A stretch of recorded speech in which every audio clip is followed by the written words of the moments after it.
আমরা এখানে দেখা করতে আসার পরে এখানে মহামান্য রাষ্ট্রপতির সামরিক সচিব major general Mohammad Adil Chowdhury NDC-PSC তিনি আমাদের সাথে কথা বলেছেন।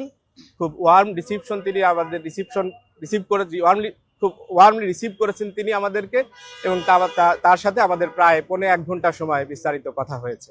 এবং তারা আমাদেরকে যেটা জানিয়েছেন সেটা হচ্ছে এই ঘটনা প্রকাশ হওয়ার পরপরই তারা তাদের নিজস্ব সিস্টেমে যে সমস্ত সংস্থা এই তদন্তের সাথে সংশ্লিষ্ট হতে পারে তাদের কাছে তারা ঘটনাগুলা জানিয়েছেন এবং তাদেরকে তদন্ত কাজে সম্পৃক্ত করেছেন, এবং তারা যতটুকু দ্রুত সম্ভব এই তদন্তের রিপোর্ট তারা পেশ করবেন এবং উদ্যোগ তারা গ্রহণ করবেন, যে ব্যবস্থা নেওয়া দরকার তারা নেবেন, সেটা তারা আমাদেরকে জানিয়েছেন।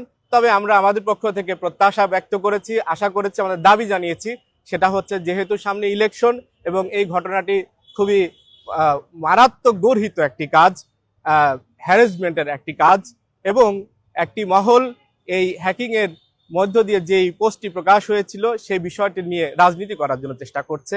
যার কারণে আমরা দাবি জানিয়েছি আগামী 24 ঘন্টার মধ্যে এই অফিস থেকে যেন তাদের তদন্ত রিপোর্ট, তদন্তের অগ্রগতি যেন তারা অফিসিয়ালি জানায়, সে বিষয়ে তাদের কাছে আমরা দাবি পেশ করেছি।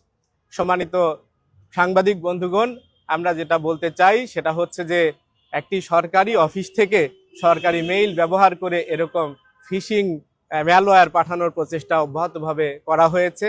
এটা জাতির জন্য, আমাদের কারোর জন্যই স্বস্তিদায়ক নয়।